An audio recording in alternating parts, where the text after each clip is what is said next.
If you're a naturalized US citizen and you've been watching those viral posts saying they can revoke your citizenship instantly in 2026, I want you to pause right now. Not because it's harmless, but because the truth is scarier in a different way. Citizenship is one of the strongest legal protections on earth. But if your citizenship was built on something false, something hidden, or something you were never actually eligible for in the first place, the government can try to take it back. And the reason you need to understand this now is because 2026 is shaping up to be a year where denaturalization is being talked about more openly, prioritized more aggressively, and feared more widely. And fear makes people do the worst possible thing, ignore their own history until it becomes a court case. Here's what most people don't realize.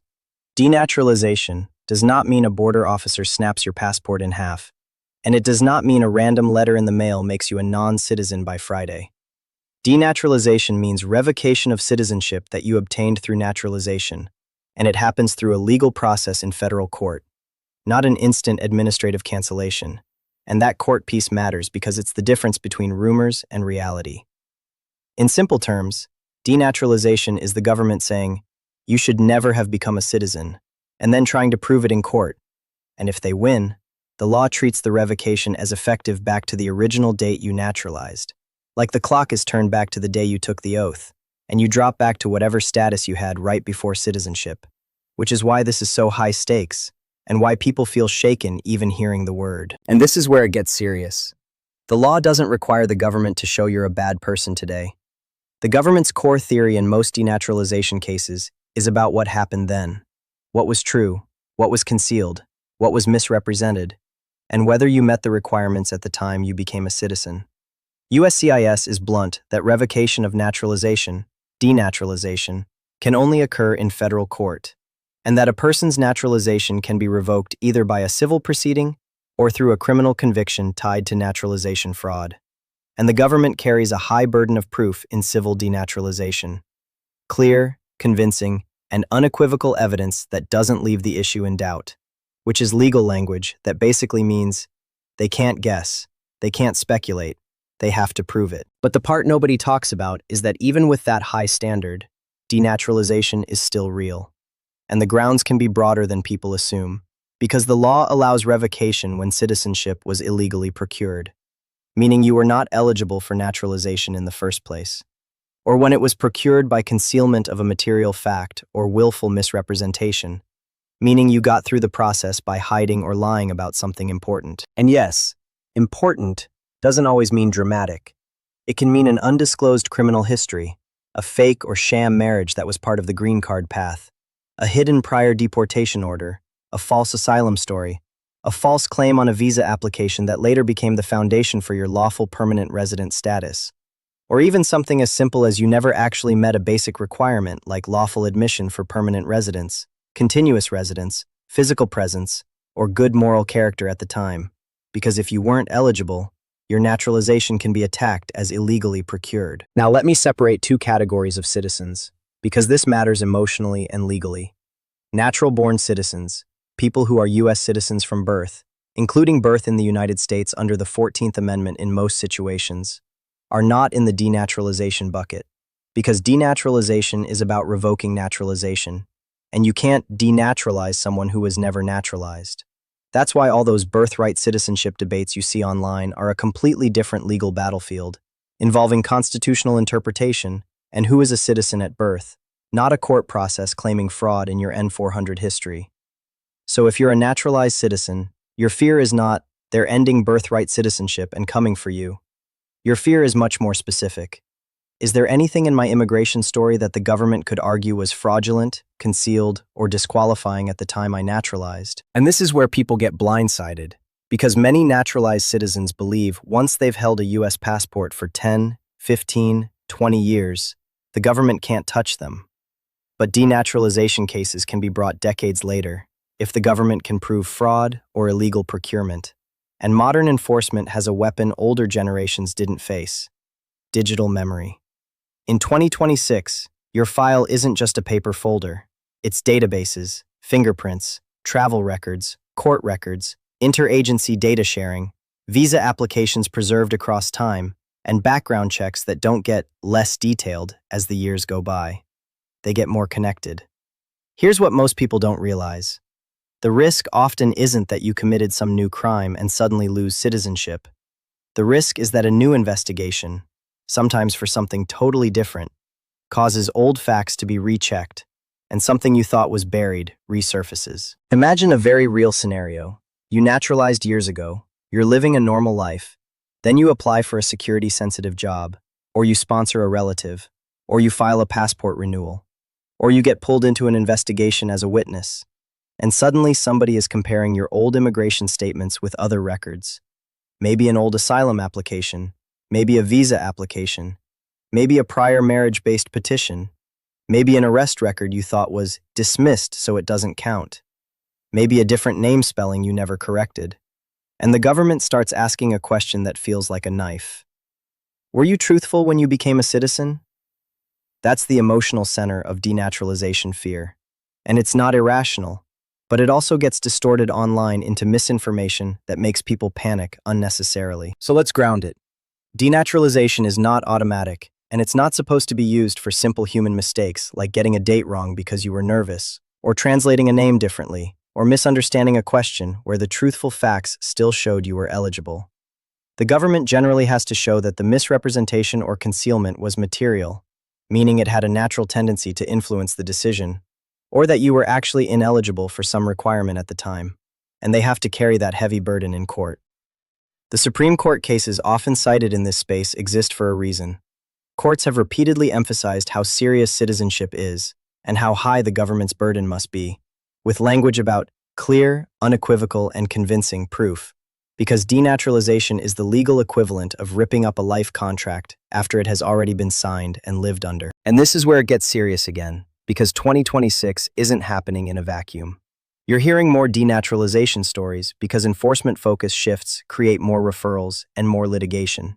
And we have a concrete sign of that kind of shift in a publicly available DOJ Civil Division Enforcement Priorities Memo dated June 11, 2025, which explicitly lists prioritizing denaturalization, points to the statute that authorizes civil denaturalization, and lays out categories the division says it will prioritize, including national security nexus cases, war crimes and human rights violations, gang and cartel activity, undisclosed felonies, violent crimes, trafficking, and various types of fraud, along with material misrepresentations and other fraud theories.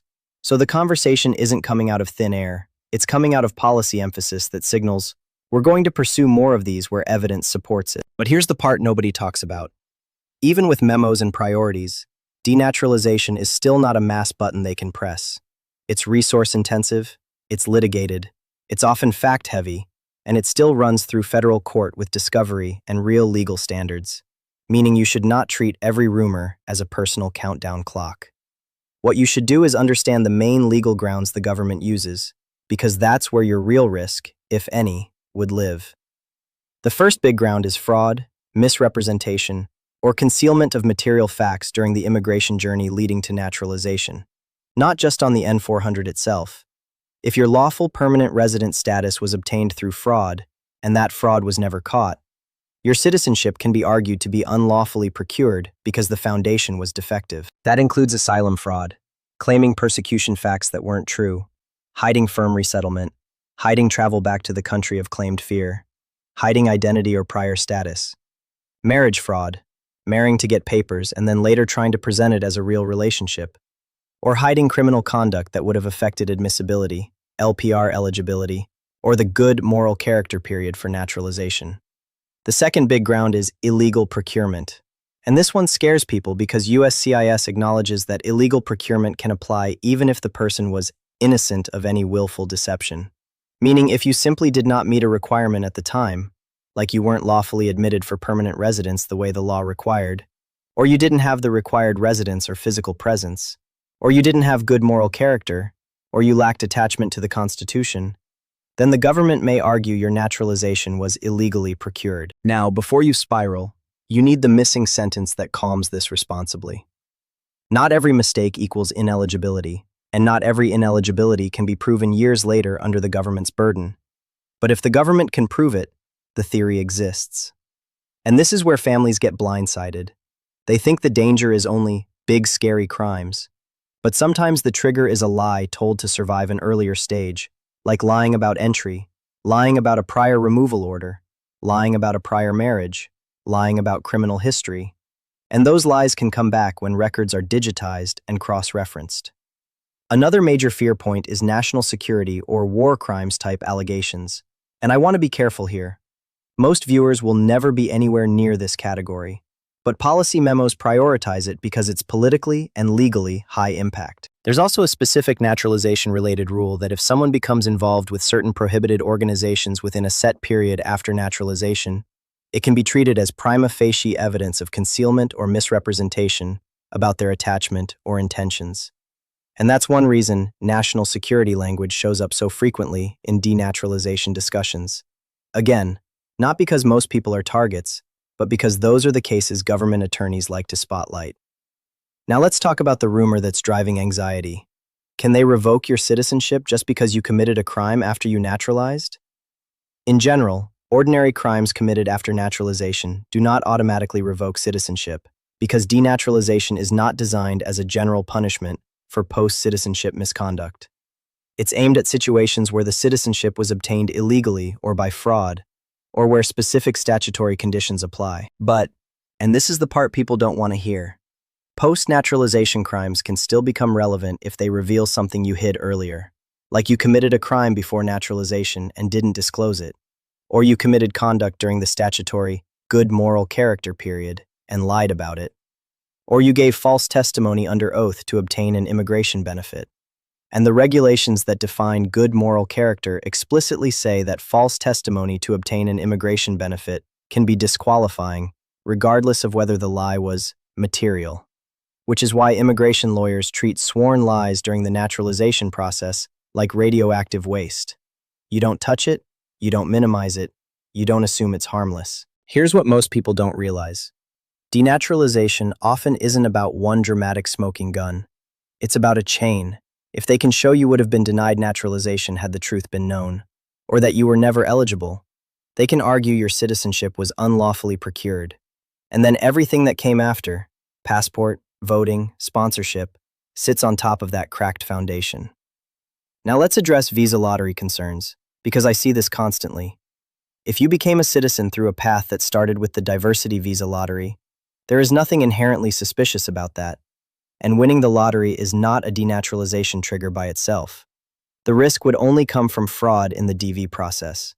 Fake education claims, fake work experience, fake marriage used to qualify, identity fraud, misrepresentation in consular processing, or fraud later in the chain. The same is true for virtually every pathway.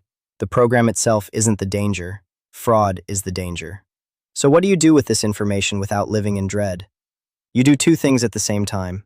You respect the power of citizenship, and you respect the seriousness of your paper trail. If you naturalized honestly, you were eligible, you disclosed what you were supposed to disclose, and any mistakes were genuinely minor and non-disqualifying, your risk is low, and the online panic is not a prediction of your future. But if you know there were lies, real lies, especially about identity, entries, removals, marriages, asylum claims, or criminal history, or if you are now realizing you may have misunderstood a key eligibility factor when you applied, the smartest move is not to hide and hope. The smartest move is to get real legal advice, privately, before the government ever forces the conversation into a courtroom. And I want to end with this, because it's the emotional truth that keeps people steady. U.S. citizenship is extraordinarily strong, and denaturalization is relatively rare compared to the number of naturalized citizens in this country. Precisely because the legal system treats citizenship as precious and requires the government to meet heavy standards in court. But the fact that it's rare doesn't mean it's imaginary, and 2026 is a year when policy emphasis and digital record systems are making more people ask, could they come back and look at my case? Knowledge is what keeps that question from turning into panic. Because once you understand that denaturalization is a court process, that it targets specific legal grounds like fraud, concealment, and illegal procurement, that natural-born citizens are in a different category than naturalized citizens, and that the government carries a high burden of proof, you stop being controlled by rumors and you start being protected by reality. This content is for informational and educational purposes only and does not constitute legal advice. You should consult a licensed immigration attorney regarding your individual case because immigration outcomes depend on specific facts and evolving policy. Source, source, source, source, source, source, source.